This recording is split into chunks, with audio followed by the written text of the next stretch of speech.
So yeah, it's true. I did my graduate work, my PhD work in two areas: Roman social history and New Testament theology. Wow. It's a good time waiting to happen anytime. So I was particularly interested in. Well, I wrote my dissertation on women and slaves in the first century, especially the Roman provinces, social status, etc., and what difference did Christianity make? Because when I was in seminary, my New Testament professors knew an awful lot about the New Testament, but they didn't know doodly squat about the first century. It was as if the New Testament were written in 15th century China or 6th century Turkey. And I had a background in ancient history as an undergraduate, and I thought, my goodness, there's so much there that we ought to know that would help explain some of the things that seem like conundra in the New Testament. For instance, the very best New Testament scholars writing in English 40 years ago, when it came to Paul talking about slavery, would say, yeah, just bad hair day for Paul, didn't quite bring it home. When he writes, slaves please your masters. It seemed to them that he was capitulating. What we do know is that if you were an urban household slave in the ancient in Rome, you would be set free before the age of 30. And you'd be set free under certain conditions based on whether or not you had, quote, pleased your master or not.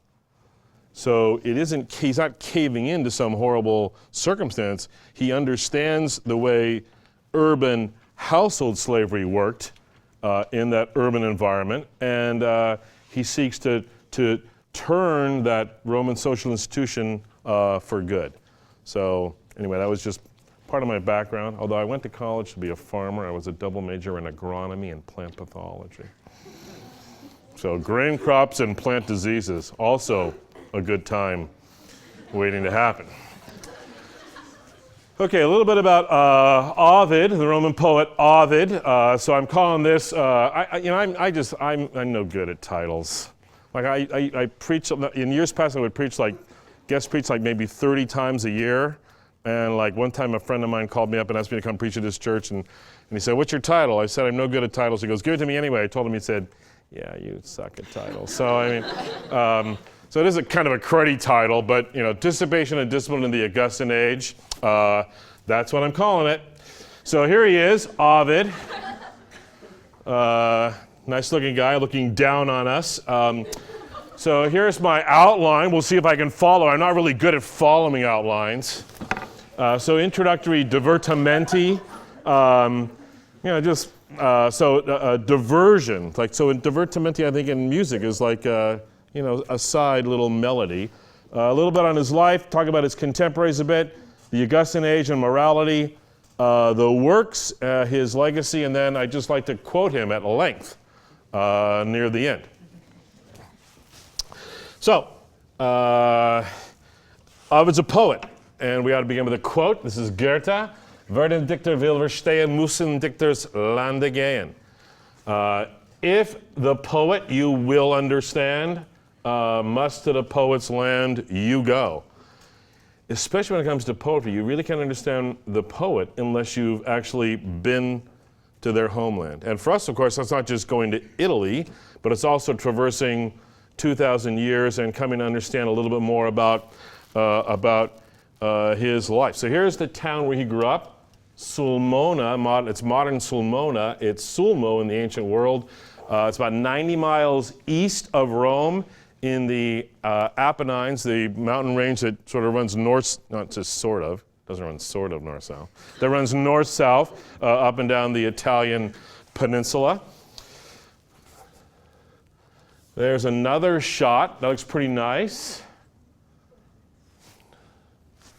Very pretty. So you can see it looks almost like you could hold the Olympics nearby, the winter ones at least. So these are the three cities that are most important in his life. Sulmo, where he was born, Rome, where he spent his life, and Tomi, where he was exiled. He died in exile. He was exiled to Tomi in 8 AD and died there 10 years later, or 11 and 18. This was the utter, abject end of the Roman Empire. You couldn't go any further away. And it was, nobody spoke Latin. And so here he was, the greatest living master of Latin. And he gets banished to an area where no one could understand him. And this is the doleful words he writes in his Tristia, which is the book which means really book of sorrows. Barbarus hic ego sum. Here it is that I am a barbarian, qui non intelligoruli, understood by nobody. I mean, if you really want to stick it to the greatest master of Latin, put him someplace where nobody can understand his skill, his genius. So it's really very, very sad. He wrote numerous letters to the emperor, to others, begging for some kind of clemency. But it never happened. So a little bit about Roman names. That's his full name, Publius Ovidius Naso. So Roman names had three parts: the praenomen, the nomen, and the cognomen. Now, we typically think that, for instance, Julius Caesar, like Julius is his first name and Caesar's his last name, like Bob Abernathy or Susie Smitherington or something. That's not really the way it is. The middle one, Julius, is the family name, the equivalent of our last name. Gaius is his first name, and then Caesar was added later. So it isn't really until about 100 BC that you even get cognomen in Roman names. And the other thing that's kind of bizarre about it all is that they only had about 8 or 10 first names. So there's a lot of different people with the same name. So it gets really confusing. For instance, my name's David Nystrom. Let's just check and see what sort of other David Nystroms are out there.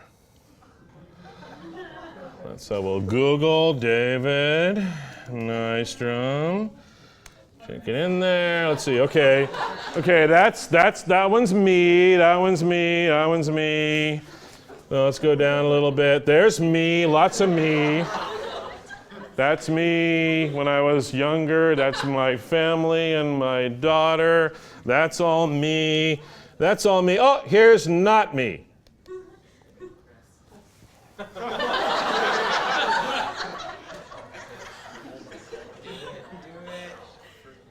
Yeah, not me. Yeah, not me.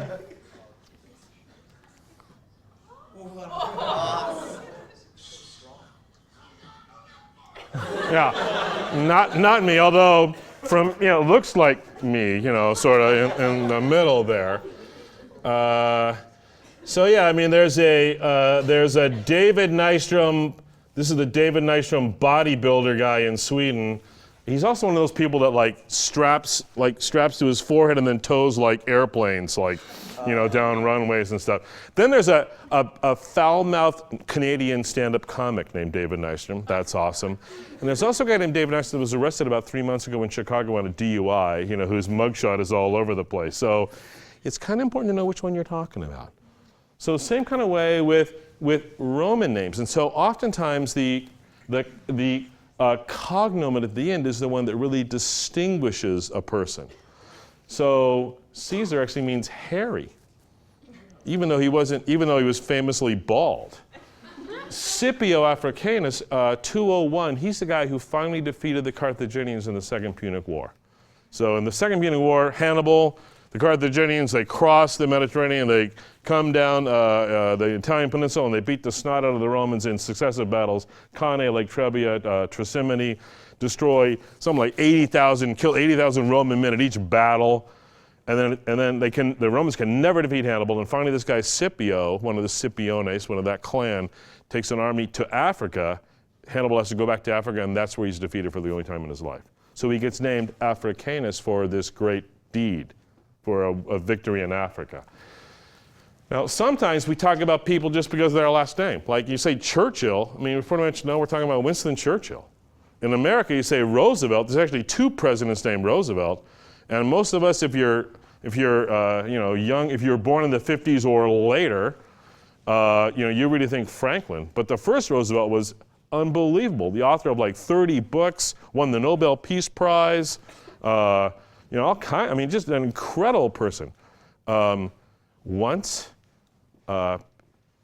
as a couple were driving along in Washington late one night, they were utterly surprised. I mean, there was a horse-drawn carriage when somebody leaped out from the shadows and onto the back of the horse that was drawing their carriage and started pummeling the horse around its neck, only to find that it was the President of the United States, Teddy Roosevelt, who was demonstrating for the person with him the proper way to kill a wolf if you happen to come across one, in the wilderness. So a little... Yeah, so you can imagine it for a while, just the name was Teddy Roosevelt. That gets a little bit confusing now. So anyway, those are the names. And this is an even more beautiful view. That's where the guy was born. Sulmo. What else can we say? Well, there are about 8 manuscripts of his work extant. Now, there are all kinds of fragments that aren't really come close to being full manuscripts, but the earliest one we have is from about 880 AD. 880. So that's, 900 years after he wrote. By comparison, and there's maybe 10 or 11 manuscripts at most. By comparison, we have, something like 5,000 of the New Testament, and the date between the writing of the New Testament and the earliest extant piece is, it's the Rylands Papyri, a little bit of John 8, dated to about 120 AD. So the time between writing and the earliest physical piece we still have with the New Testament is incredibly short, given how long it is for everything else. So relatively few manuscripts relative to the New Testament, maybe 8, 10, and some of them the earliest maybe 900 years later. So he was born in Sulmo in 43. He came from an old equestrian family. You guys know anything the equestrians and patricians, about? Okay, so Rome, from ancient times, there were about 100 families that were at the top of the social pyramid. And then the people at the next level right below are the so-called equestrians, because they, the story goes, they were the ones who had enough money to buy a horse, to have a horse to take into battle. And everyone else were the plebeians.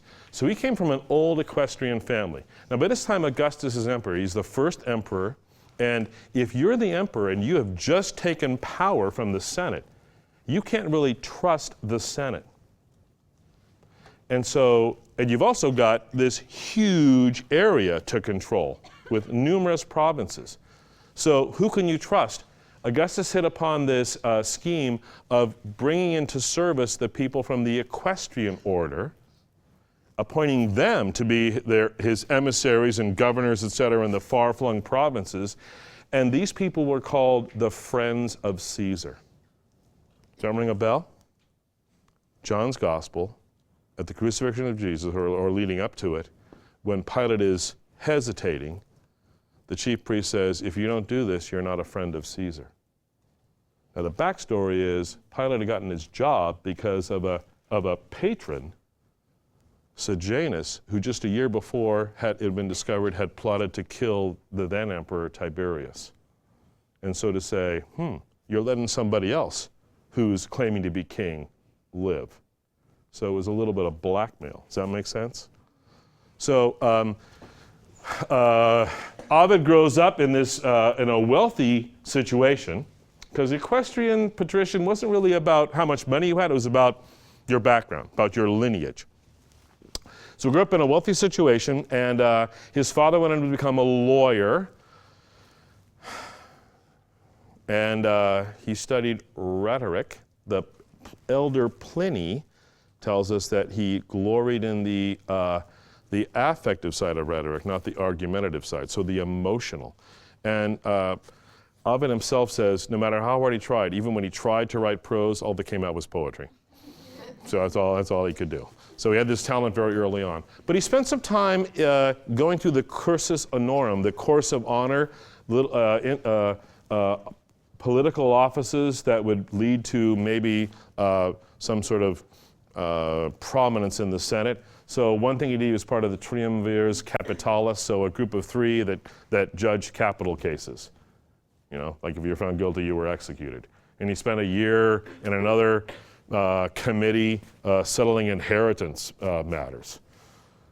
And so that was just the very beginning. But he didn't really want to do that, and he gave it up. And devoted his life fully to poetry. And his first poems were the Amores, published in 16 BC. Now, he's most famous in his own time as the author of erotic poetry. Always a safe topic for a lecture at Biola, erotic poetry. So I'm happy that it's being recorded for posterity's sake. Thank you very much, Melissa Schuber. These were wildly successful immediately. And he became famous and wealthy, within, a couple months.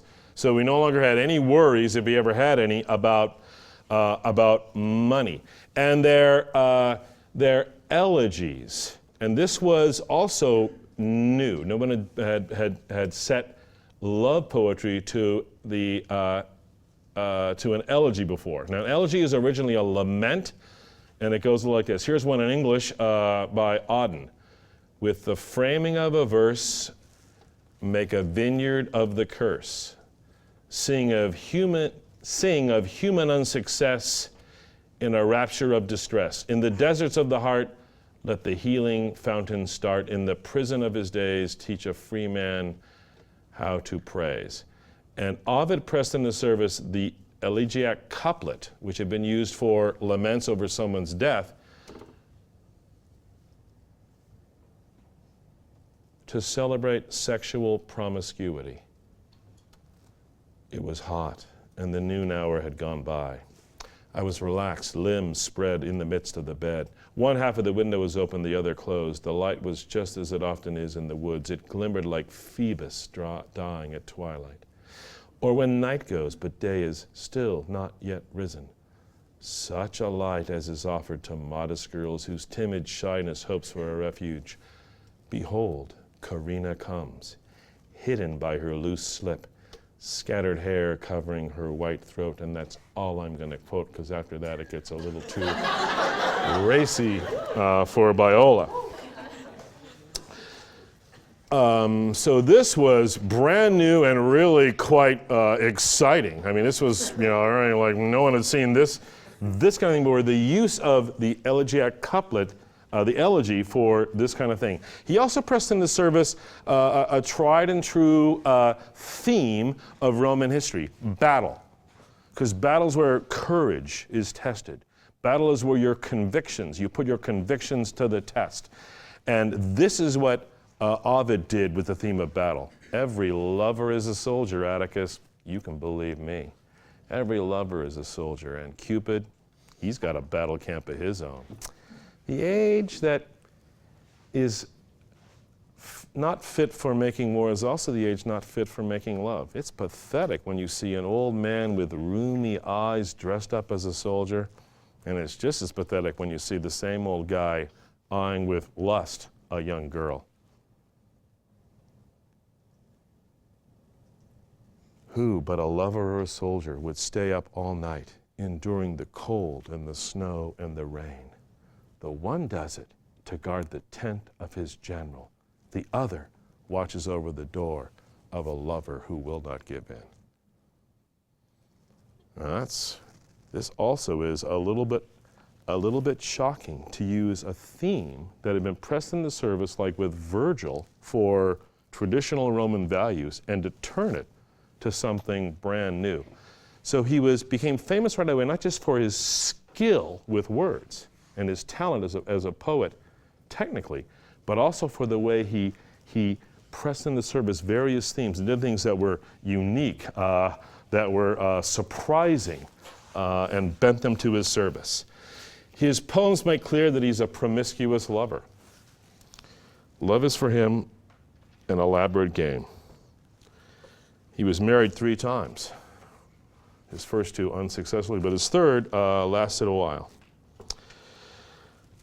He was rumored to have been involved with Julia, Augustus' promiscuous daughter, and that may be what led to his exile.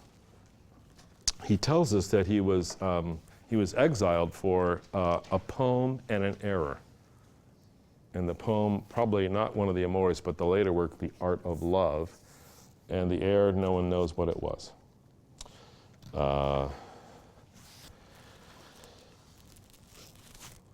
And when he was actually the victim of, the Romans had two different ways of banishing you. One was to be in exile. When that happened, your property was confiscated, your citizenship taken away, and you could wander wherever you wanted as long as you stayed beyond maybe a 50-mile radius of Rome.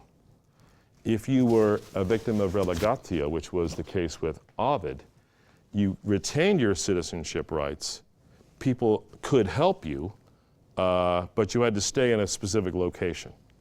Sometimes they did that to people and put them on an island somewhere so there wasn't any choice of them going anywhere.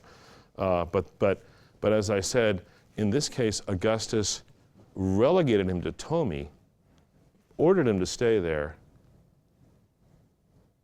where no one spoke Latin, and even worse, he made it illegal even to speak his name in the city of Rome. So not only did he go where no one spoke Latin, but he knew that nobody,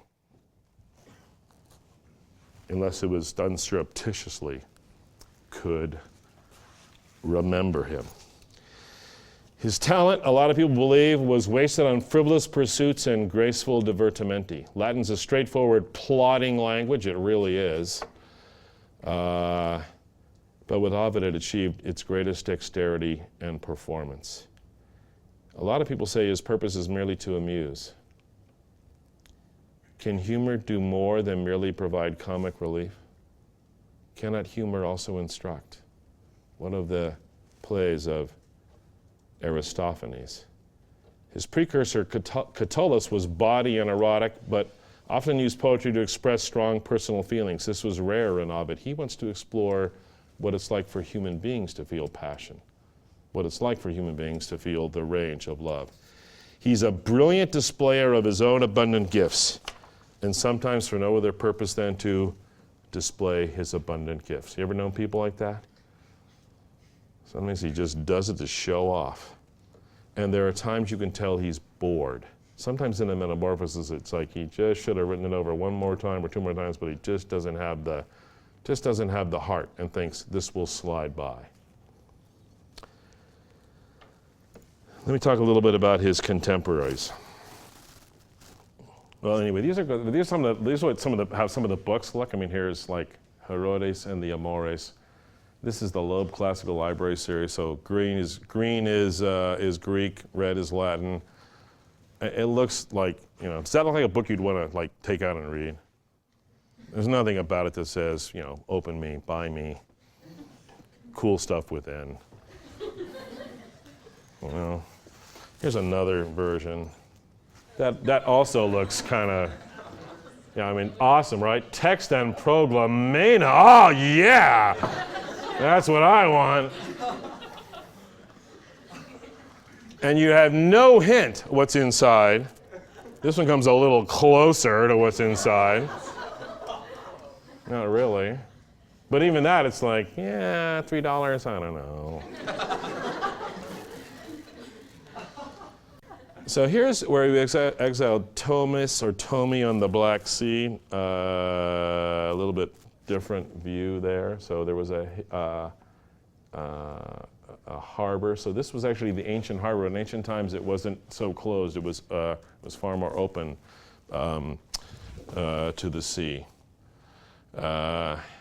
Here's Turner's depiction of Ovid heading after he's leaving town for the last time to go to exile.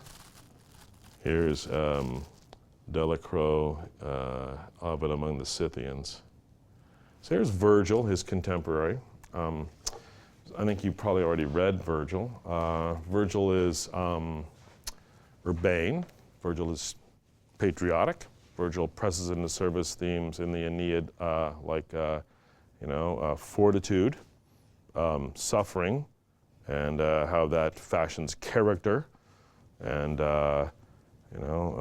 courage, great Roman virtues, and he forges between out of two peoples a stock that eventually becomes the Roman people. There's also Horace. Oh no, this is Catullus. So Catullus lived Well, as you can see, quite a bit before. Okay, so.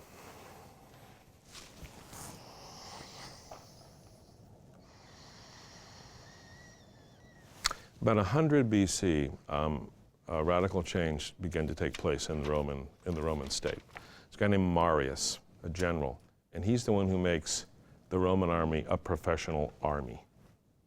So that it's not just calling a bunch of farmers together, hey, bring your sharpest, hay fork, but people whose job it is to just practice how to kill other people all the time. And so that really turns the Romans into a serious state.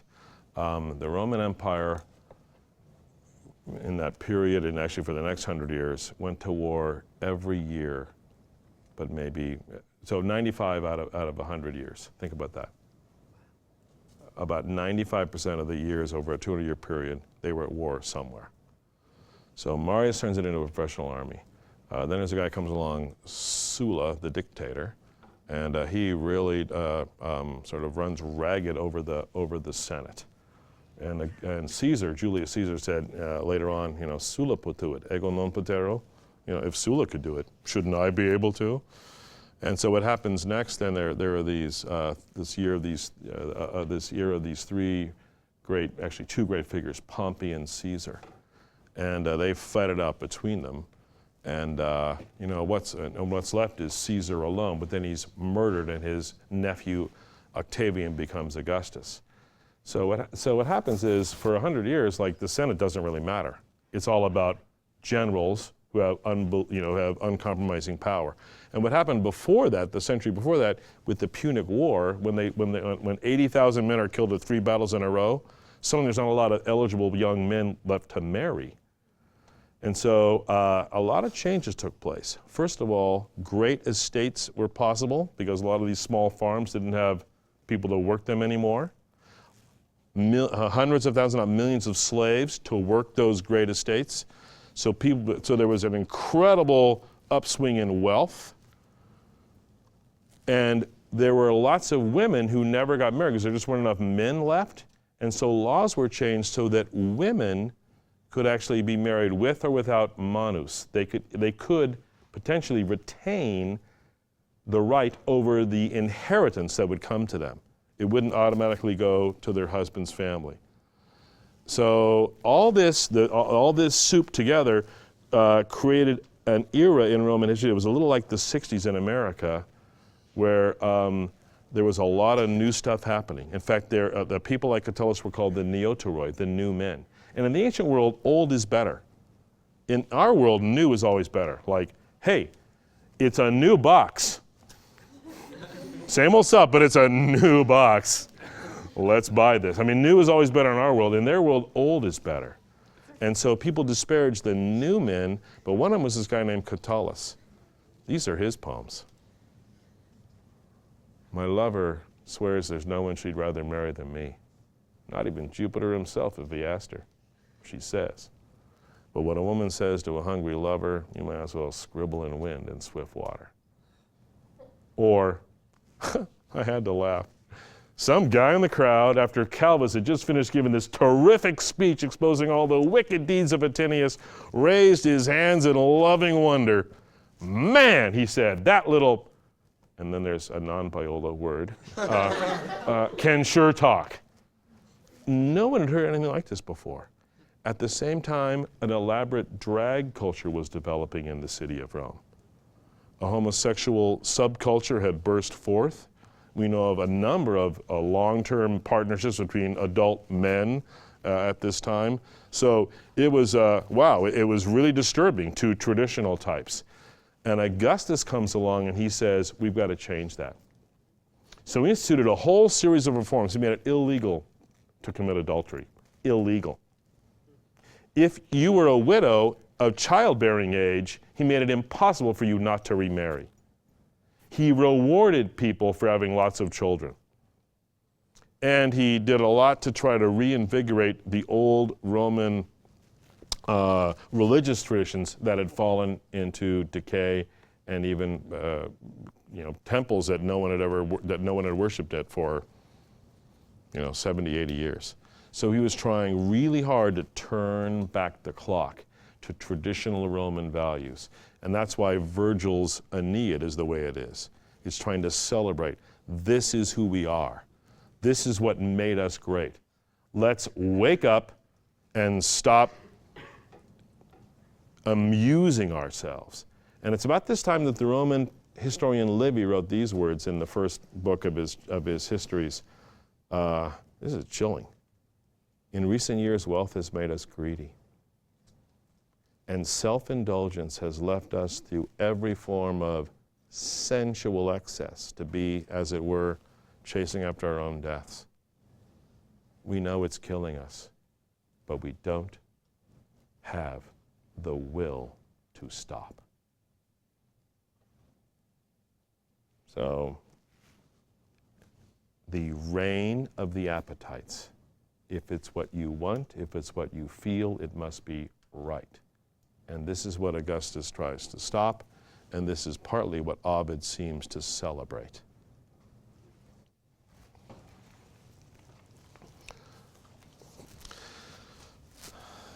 So, a little bit about, I want to say one more thing, just about, or make one more, there. So there's Augustus. Yeah, it looks, he was happy with himself. One more picture here as an aside.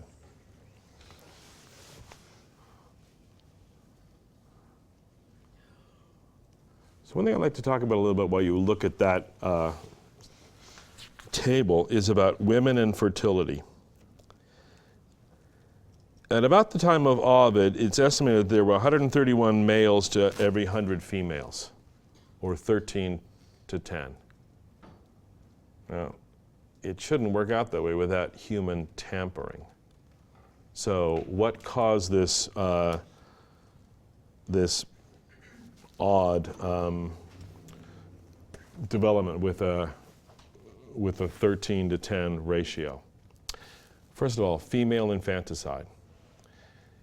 About this time, at Delphi in Greece, there are recorded 600, the records of 600, little over 600 families, 600.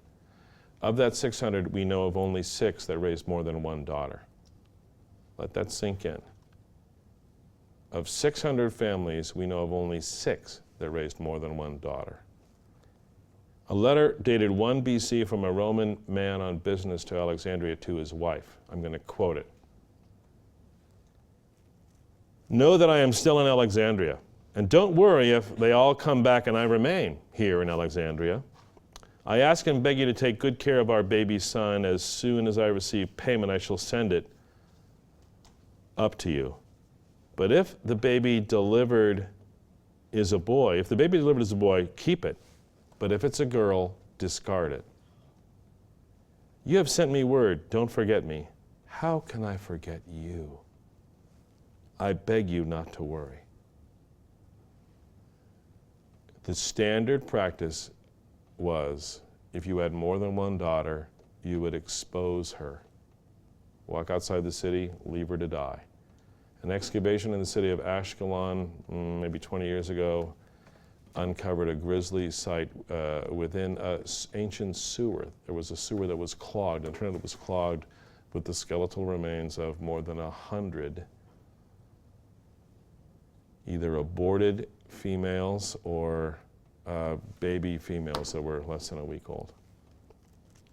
So a second feature is male prerogative. This was part of his world, Ovid's world. Both pagans and Christians prized female chastity. The Christians and Jews were the only ones who prized male chastity. Everywhere in the ancient world, male adventurism was celebrated. So Cicero said, when Roman men are out looking for a good time, like on a Friday night, and they gang rape a woman, it's not good if they gang rape a woman that's of their class or higher.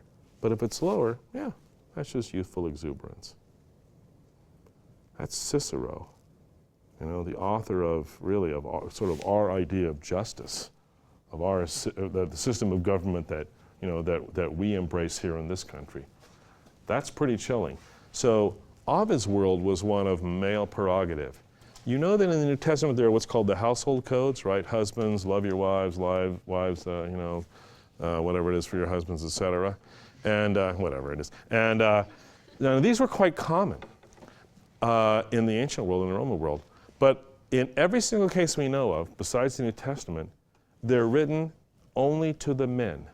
And the idea is, here's how you treat your wife and daughters, here's how you treat your slaves, here's how you treat other people in your household, all to arrange everything for your own benefit. What's absolutely incredible about the New Testament household codes is Paul actually addresses women and children and slaves. That's a great leveling, there's a great leveling effect there. Really just extraordinary given the context. So, female infanticide, male prerogative, and finally, abortion. Roman law said that a husband could order his wife not only to discard a baby girl, but to undergo an abortion.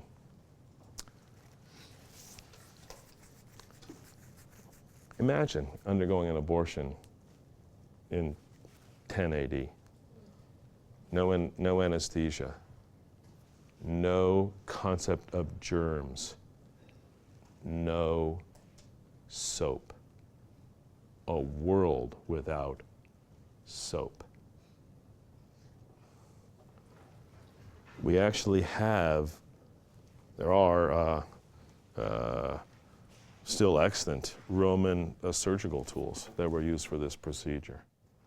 And so it's not hard to understand that a lot of women undergoing abortion at, look at those ages, would be rendered infertile. So, a tough world.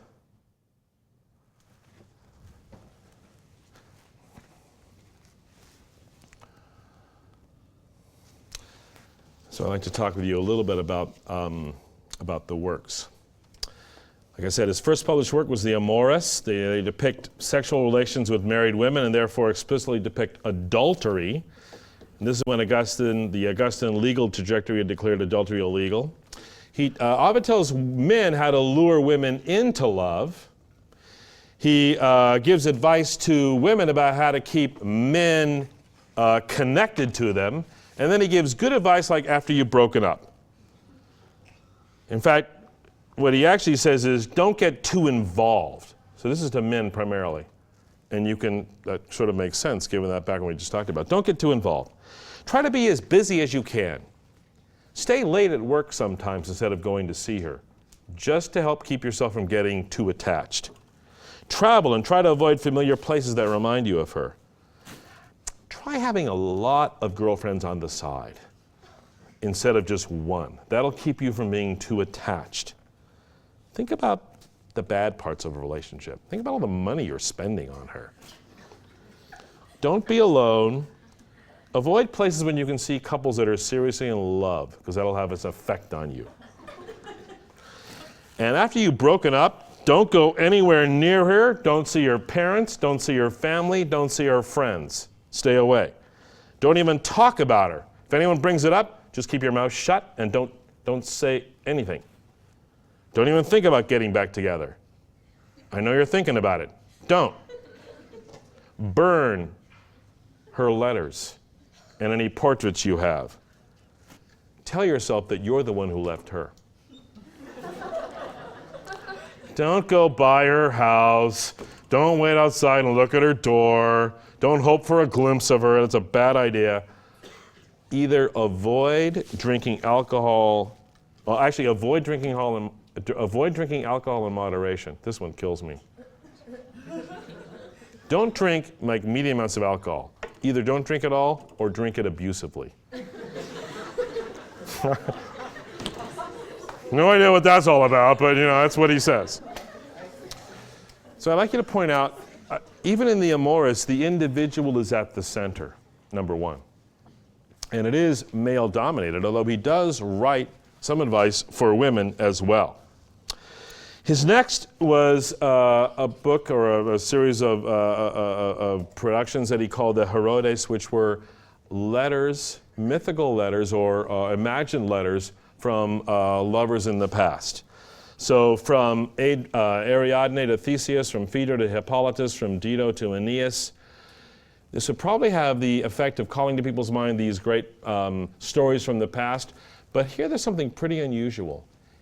Even though he invents the letters, he puts the words in the mouths of women. So they're letters from women to men. This was new. Nobody had done that before. Pretty extraordinary.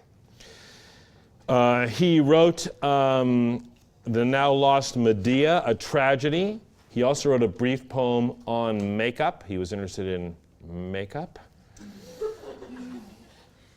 About 1 or 2 AD, he published the Fasti, perhaps an attempt to write something that was not frivolous or erotic. So what this was, it was an attempt to explain Roman terminology and events in the Roman calendar by going back to mythical history and showing their origin. So it's really an attempt to kind of do Virgil without really being Virgil. But then the great work, his most important work, the Metamorphoses, which I think you've either read or are in the process of reading. It's the work on which he pinned his hopes for immortality, and it is extraordinary. He didn't invent this idea. He clearly was reworking material that had been around for a while. A guy named Nicander wrote a Greek version of this 150 years before, which was popular in Alexandria, now lost. It's absolutely certain that Ovid mined that extensively. But what he did with it is extraordinary. Because it's an epic poem, and yet unlike other epic poems which have a single theme, you follow one person through their life, or there's a great battle. The only theme really is metamorphosis. And it's like this elaborate, incredibly elaborate series of different kinds of comparisons. Sometimes the stories are linked because there's a figure who's in 2 or 3 in a row. Sometimes they're linked by a certain theme, the gods pursuing, female human or something like this. And there's overall the great metamorphosis, the creation of the world, and ends with Julius Caesar becoming a god. But it's also about big picture themes. Troy falls, Rome rises. That's the way it is. And sooner or later, Rome's going to fall. It's about suffering. It's about the gods, like Jupiter, being the agent of justice and then turning around and being, horribly craven and unjust himself. And even kind of weirdly humorous, like Apollo, and the woman he's pursuing turns herself into is turned into a tree, and Apollo can't help trying to get a little amorous with the tree. That's a little weird.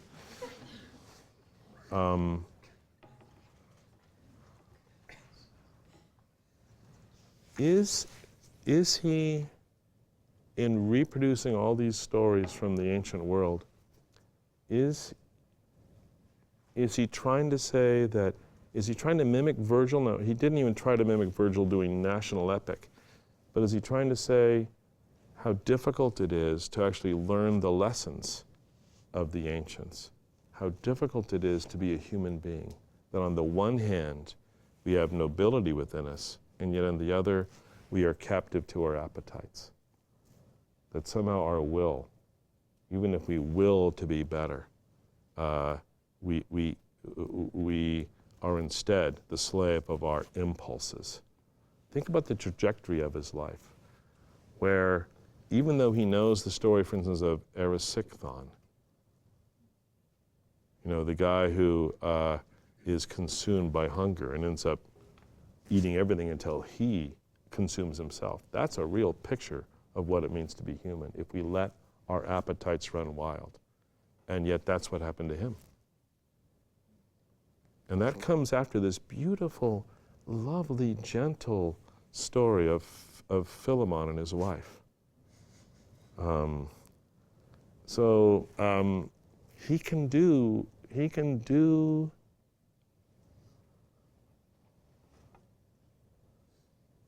theme that isn't just sexual promiscuity.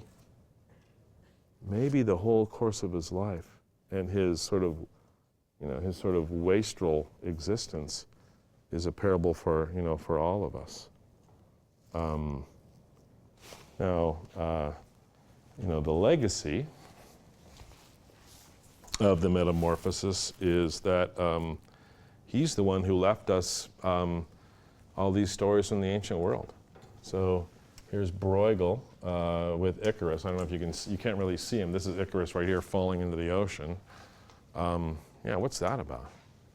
Well, another great cycle of themes in the Metamorphosis is about art and our inability sometimes to understand it. And art not just in terms of beauty, but art in terms of a skill.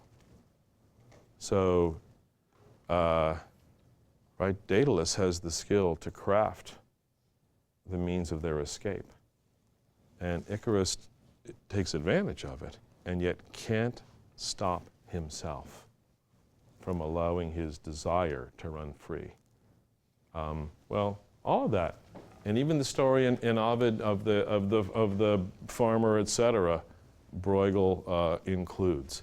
So his legacy is that his vision of these stories is the one that has come down to us. Chaucer drew in him for Canterbury Tales, as well as the Book of the Duchess. Spenser's Faerie Queene contains allusions to Ovid. Marlowe's Faust quotes the Ars Amor Amatoria. I didn't really mention that. The Art of Love, Ars Amatoria. He wrote this after the Herodes. And this is really kind of, this is cheeky. Cheeky. That's me, I'm cheeky. I seek out opportunities for cheekiness. This is a period when it was popular for people to write treatises on things like Ars Grammatica, the art of grammar. And he writes one on the art of love, turns it into this handbook. Here's how you do it. And it's both at the same time technically, sort of appropriate, but also like cheeky.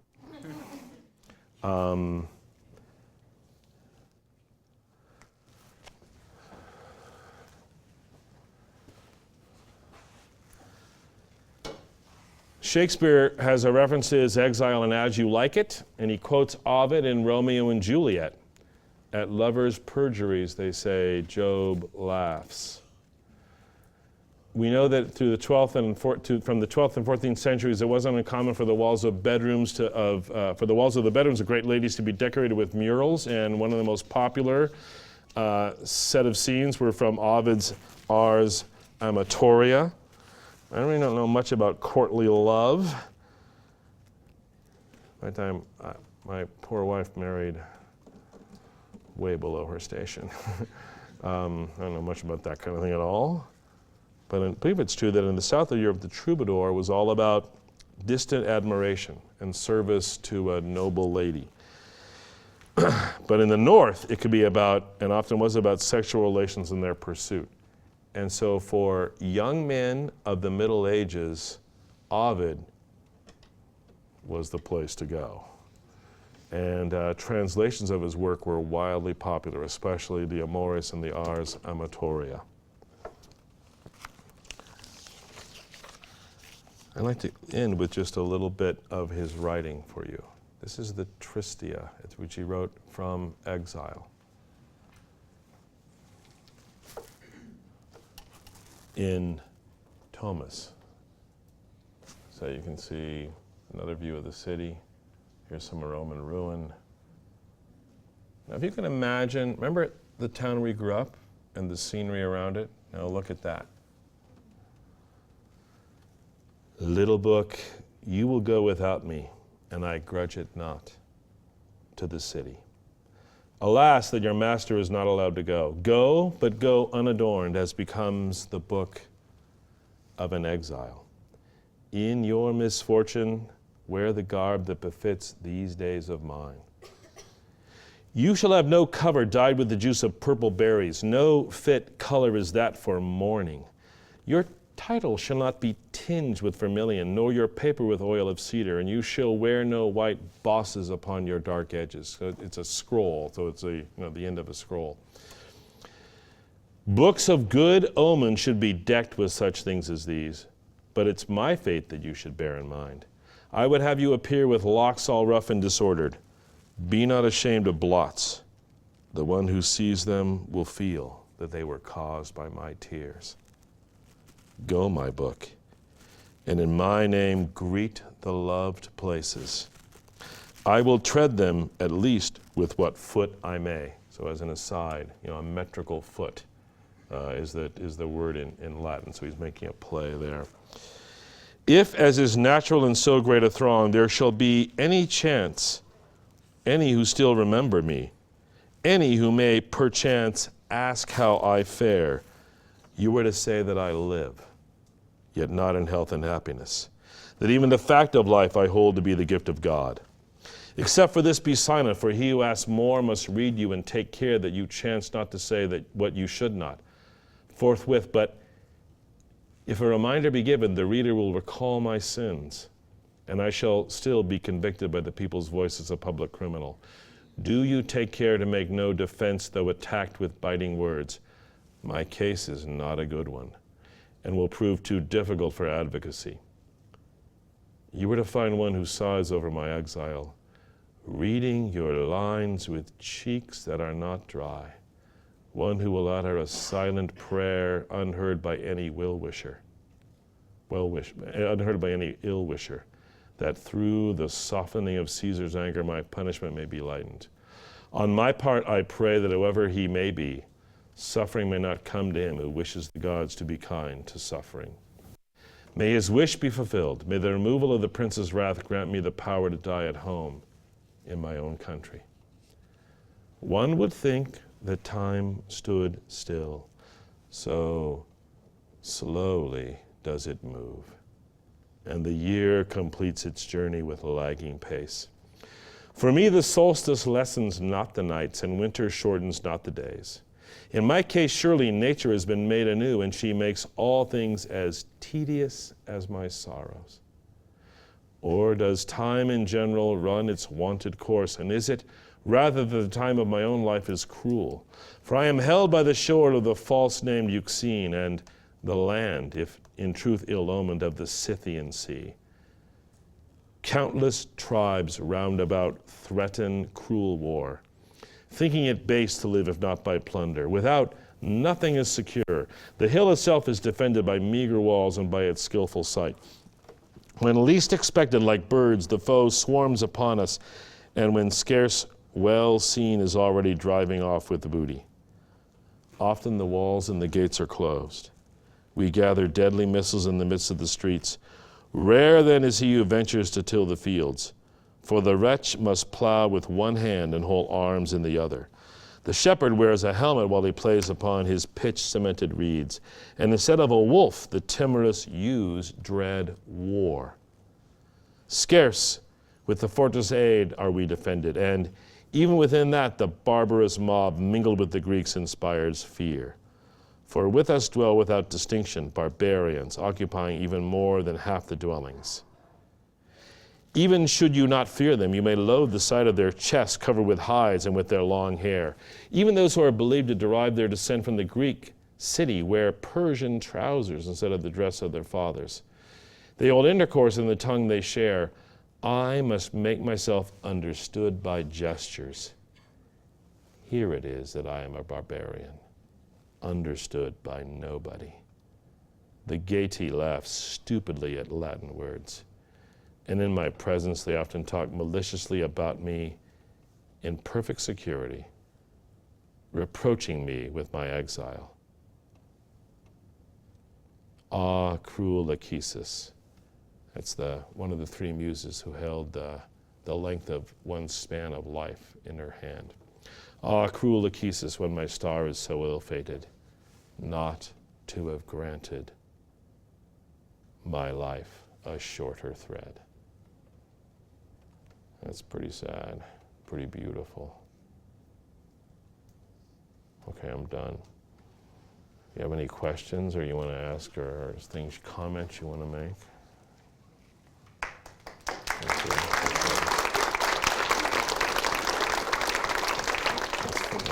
That's very kind. Thank you. Anything that's like you sparked some reflection or anything you want to ask about Roman history or about Ovid or about farming, just in case. Yeah. So you were kind of hinting towards the end that the Metamorphoses seem to be themed differently from his earlier works. The earlier works were largely Ovid, still kind of focusing on the devices, but then in Metamorphoses he seems to have changed because he laments them. So are you positing that we can help Metamorphoses, or at least we can guess from Metamorphoses that he became a different man throughout his life? Boy, I don't know. No, I mean, it's very hard to tell. What you can say is there's not this puckish delight that you get with the earlier works of the Amoris or the Ars Amatoria. You have in the Metamorphosis these other stories that are really inclined the other direction entirely. Stories that are not unlike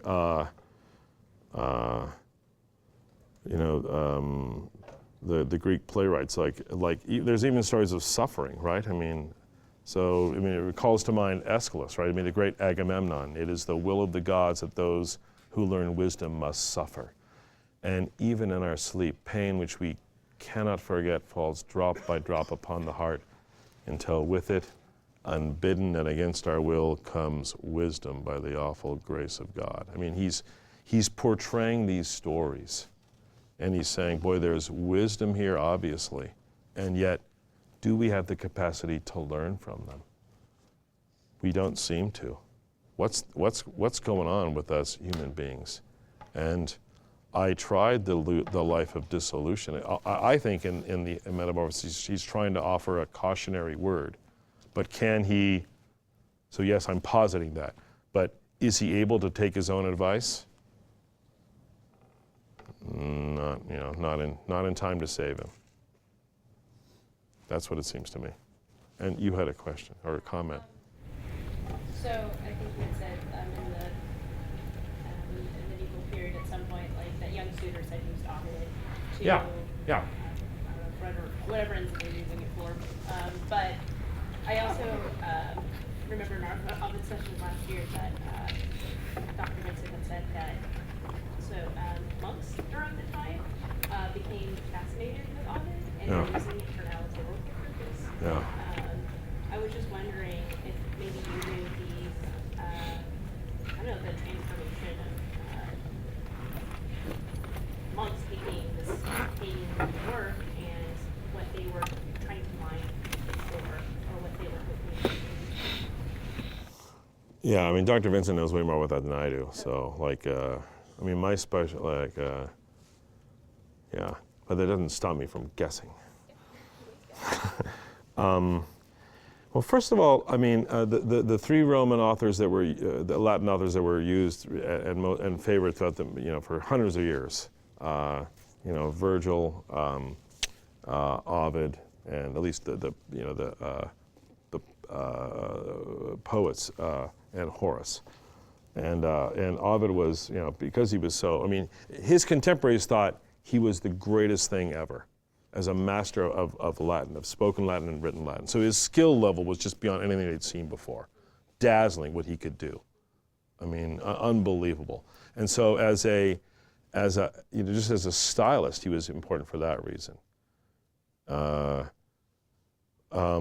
And I think, even some of our, I think the earliest manuscript we've got from 880 was actually produced by Welsh monks.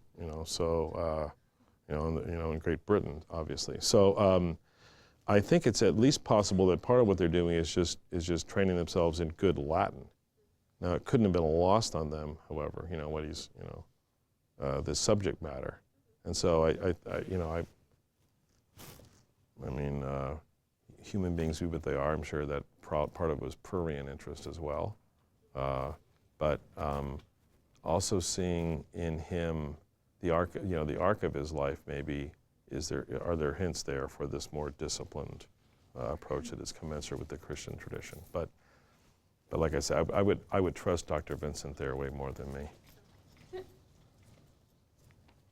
Yeah. Did Ovid finish the Metamorphoses before he was exiled? Or Yeah. he finished after? Yeah. Yeah. I believe that's true. Yeah. I mean, the things he wrote from Tomi were the Tristia, which were, Book of Sorrows, and then just a series of letters, and some of them, many of them to Caesar. Some of them, claim,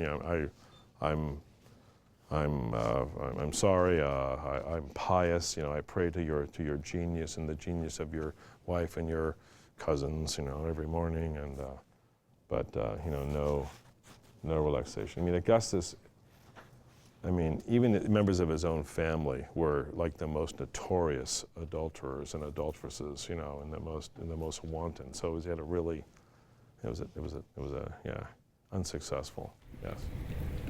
I was really surprised when you were talking about like how they killed like girl babies and stuff like that, and how in this story in Ovid and Metamorphosis, it's like he talks about Eo's father banishing his own son to find the daughter. Was that like unusual for Ovid to characterize fathers as caring so much about their daughters and like? Well, what's sort of interesting is, this like the one Roman whose letter I quoted. He's got obvious affection for his wife. Deep affection, and it happens the very next sentence from throw her away. How can you wonder that I love you? It's just, that kind of, for us that's just we just can't rectify that. But for them, they did love their daughters, at least the eldest. But in the ancient, like I say, in the ancient world, exposure was just commonplace. The only people who didn't do it were the Jews, and then the Christians came along and didn't do it. And it almost mean like they prize their daughter more because it's their older. Yeah. But a lot of it was just simple economics. In the Roman world, it's an incredibly steep socioeconomic pyramid. So something like, at least 80, but maybe as high as 95% of the population live below what we would call the poverty line. Think about that. There was a book written in the 50s called The Roman Middle Class by the great American historian Tenny Frank, and he's writing about the equestrians. The senatorial order comprised 1/1000th of 1% of the population of the empire. The equestrian order, 1/10 of 1%. So the middle class, below his definition of middle class, is 99.98% of the population. That just gives you an idea of how steep it is. So most people, when they went to bed at night, had no real clue where they were going to get their meals the next day. So it informs the prayer of Jesus, give us this day our daily bread. Yeah. I don't know about you, but I don't worry about that. I've got 36 eggs at home because you can get two 18s for the price of one. None of us worry about that. But in their world, holy smoke. So the other thing here is Ovid represents an incredibly thin slice of the of the total population at the very, very top. Yes. I'm not sure if you already touched on this. What effects did Augustus. Limits imposed on, say, the homosexual culture, the adultery, and stuff like that? What effects did those have on people's actual behavior? Did they just all go underground? It didn't all go underground. For 100 years in the city of Rome, there was a pretty vibrant, what we would call, alternative culture. And partly grew out of just a long history of male promiscuity. So his moral reforms were largely unsuccessful. You may remember that following Augustus, there was Tiberius, who was famously depraved there on the island of Capri. And then we have, Caligula, no paragon of virtue. And then Nero, who, you know, yeah, I mean, yeah, Qualis Artifex, yeah. Yeah, I mean, he wasn't. I mean, he was no wonder boy either. But what you do have, though, is after the Julio-Claudian dynasty runs its course, is you have external pressures forcing some real discipline on the state, and the just wild excess of money at the top, that goes away. So a leveling of the economic order from the population makes that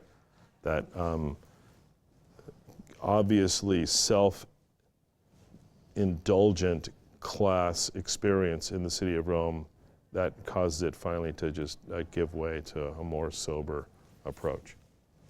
So I think too, you know, there were plenty of people who realized that you know, they were killing themselves. So we know that over 100 years, about 50 BC to what we call it to about 50 AD, of the 100 great families, only about, I think it's around 11, still were, you know, were headed by someone who was genetically related to the people who were in charge of those families a century before.